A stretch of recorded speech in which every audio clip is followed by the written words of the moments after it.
শরীর তাদের ছোট হলেও মন যেন আকাশের মতো বিশাল। নিজেরা অভাবের মাঝে ডুবে থাকলেও অন্যের বিপদে কখনো পিছু পা হন না ফরিদপুরের একই পরিবারের 4 জন শারীরিক প্রতিবন্ধী বাবা ও 3 মেয়ে। সময় অসময় মানুষের দুঃখ দুর্দশা এরা সবসময় থাকে, এদেরকে পাই। জন্মগতভাবে এই শারীরিক সীমাবদ্ধতার কারণে ছোট থেকে সকলের অবহেলা ও লাঞ্ছনার শিকার হলেও কখনো দমে যাননি তারা।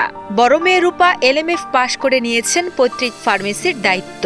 তবে জীবন যুদ্ধের কঠিন বাস্তবতায় পৈতৃক সূত্রে পাওয়া ছোট্ট ফার্মেসিকেই তারা আঁকড়ে ধরলেও ভাগ্যের নির্মম পরিহাসে তাদের জীবনটা চরম অনিশ্চয়তার মধ্য দিয়েই কাটে।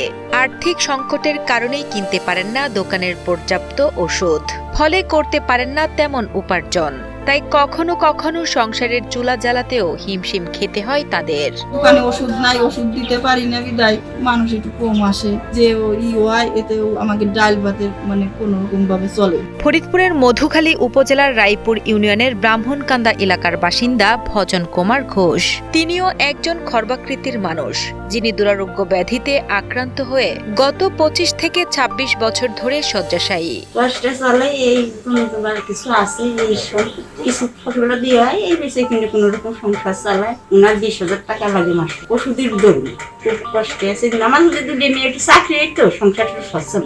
আমার কাকা অসুস্থ হয়ে যাওয়ার পরেই রূপারানী ঘোষ এই ঘোষ ফার্মেসি পরিচালনা করে। ওরা 3 বোন প্রতিবন্ধী। শারীরিক এই সীমাবদ্ধতা নিয়েও শিক্ষার আলো থেকে পিছিয়ে নেই এই বোনেরা। মেজ বোন ফরিদপুর সরকারি রাজেন্দ্র কলেজ থেকে মাস্টার্স এবং ছোট বোন তমা ঘোষ কৃষি ডিপ্লোমা সহ BA পাশ করেছেন। তবে উচ্চশিক্ষিত হয়েও শারীরিক প্রতিবন্ধকতার কারণে কেউই জোটাতে পারেনি কোনো চাকরি। বড় আর ছোট বোন ছোট্ট এই ফার্মেসি চালিয়ে আর মেজ বোন টিউশনি করে কোনো মতে চেষ্টা করছেন সংসার চালানোর। দুটো বোন, এই বোনটা মাস্টার্স, আর একটা বোন কৃষি ডিপ্লোমা করছে, তারপরে BA পাস করছে।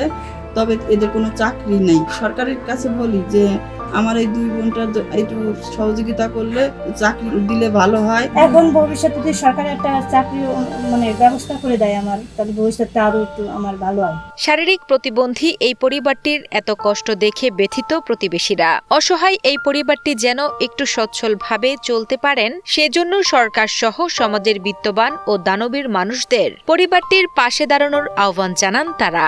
প্রতিবন্ধী হিসাবে লেখাপড়া করছে, করে এর কোনো ফলাফল এরা পায়নি, টাকার কোনো মূল্যায়ন হয় না। যাতে কোনো মূল্যায়ন যদি হয়, এই কাজটাই সরকারের কাছে আমি আকুল ভাবে আবেদন করছি। তারেক যে আমাকে সরকার, সে আমাকে কিছু সাহায্য সহায়তা করুন, চাকরিটা ঠিক দিন, চাকরি করে যাতে জীবিকা নির্বাহ করতে পারে।